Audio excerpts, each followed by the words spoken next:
आप सभी का स्वागत है। जय वीर हनुमान। आज हम आप सभी को बताएंगे कि दीपावली के शुभ त्योहार पर माँ लक्ष्मी का पूजन ही क्यों किया जाता है और उसकी उचित और सार्थक विधि क्या है।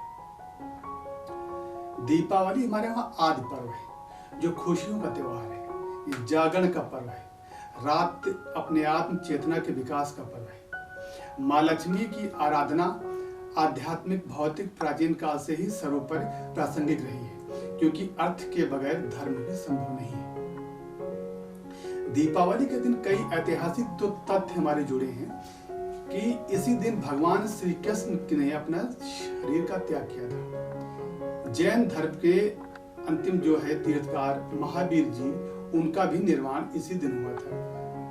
दयानंद सरस्वती का भी उन्होंने देह का त्याग किया इसी दिन किया था। ये जो ऐतिहासिक तथ्य है। दूसरा उसमें एक कथा प्रचलित है कि समुद्र मंथन से पहले देवताओं और राक्षसों में युद्ध हुआ करते थे। तो कभी देवता जीतते थे, कभी राक्षस जीतते थे। ये क्रम निरंतर चलता रहता था और इसी क्रम में ज्यादातर अधिकतर देवता ही जीतते थे कि उनके पास माँ लक्ष्मी की कृपा की एक असीम ताकत आशीर्वाद रहती थी।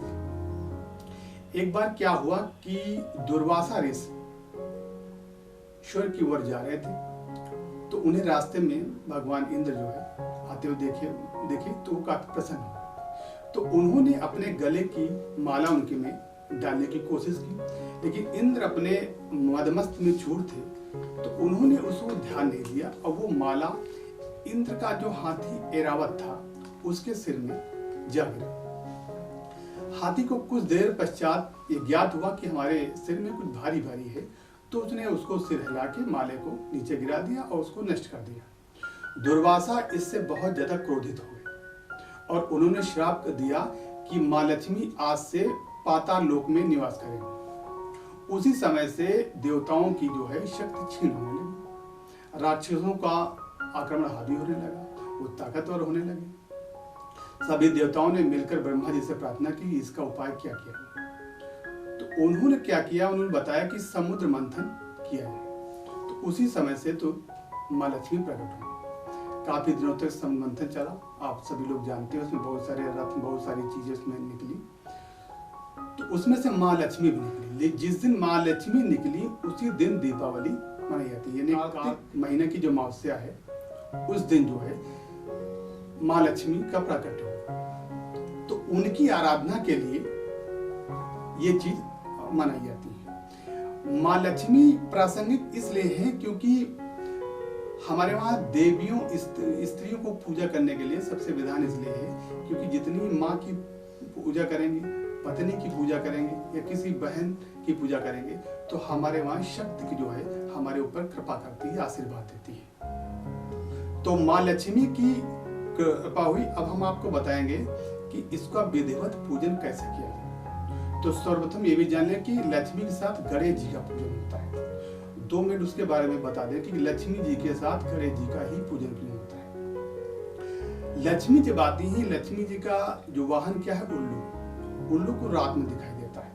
यानी जिसके बाद बहुत लक्ष्मी आते हैं वो लक्ष्मी के वैभव से, अहंकार से चूर हो जाता है, मनमस्त हो जाता है, उसे कुछ दिखाई नहीं पड़ता है, यानी एक प्रकार से वो अंधा हो जाता है।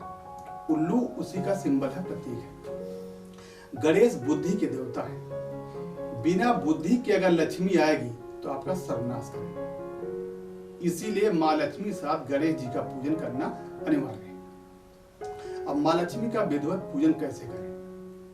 सामान्य रूप से आप अपने घर में पूजा कक्ष में माँ लक्ष्मी जी की, गणेश जी की मूर्ति स्थापित करें।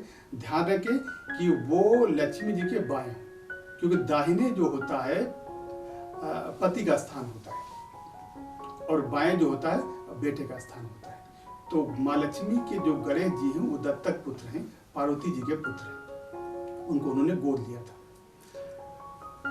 दोनों मूर्तियां स्थापित करके आप पहले जो है जल से मूर्तियों को शुद्ध करें, आसन को शुद्ध करें। फिर जो सामग्री है उसमें आप सब लोग जानते भी होंगे, लेकिन हम फिर से बता रहे हैं, रोली है, चंदन है, पान है, सुपारी है, नारियल है, पंचामृत सारी जो होते हैं उनका शुद्ध करिए, नवग्रह की स्थापना करिए, उनका पूजन करिए। आप जल लेकर 3 बार जल को 2-2 बूंद मुख में डालना है। ओम केशवाय नमः, ओम नारायणाय नमः, ओम माधवाय नमः। उसके बाद ओम ऋषिकेशाय नमः बोल के उसको हाथ धो लेना है। उसके बाद आप दीपक का पूजन करें, फिर आप कलश का पूजन करें। विधिवत पूजन करते करते आप सफेद वस्त्र के उस पर ही माता जी का आसन होना चाहिए, आपका होना चाहिए, क्योंकि श्वेत वस्त्र को ज्यादा महत्व होती है। कमलगट्टे का फूल इसमें ज्यादा, कमल का फूल या कमलगट्टे की माला ज्यादा महत्वपूर्ण है। वो माता जी को काफी पसंद है, क्योंकि कमल का फूल बहुत कोमल होता है और माँ का स्वभाव भी बहुत कोमल है।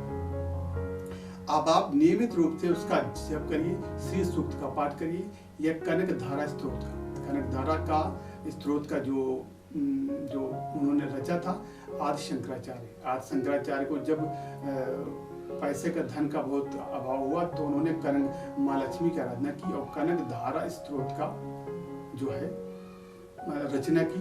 तो उससे साक्षात कनक धारा, कनक का मतलब सोना है, कनक सोने की धारा जो है वो निरंतर पृथ्वी पर गिरी, तो उसी नाम से कनक धारा स्त्रोत का जो है नाम पड़ा है। तो आप इस सारी पूजा विधिवत करके फिर जो भी क्षमा याचना है मन से मांग लीजिए कि हमें जो कुछ आता है, जो श्रद्धा पूर्वक हम दे सके आपको वो दिए।